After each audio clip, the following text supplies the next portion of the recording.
Spending $300 on titanium bolts saves less weight than taking a single sip from your water bottle. Here is where your money actually buys speed. Tires are your highest return on investment.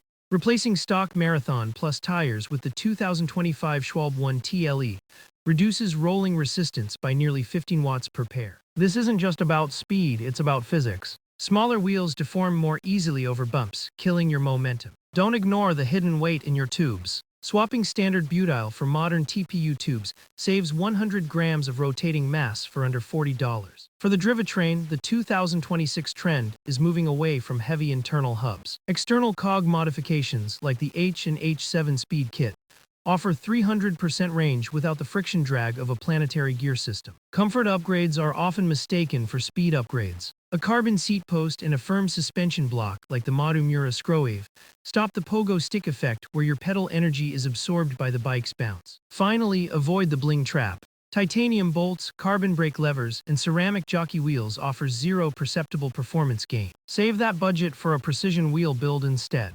Prioritize tires and contact points, ignore the shiny bolts.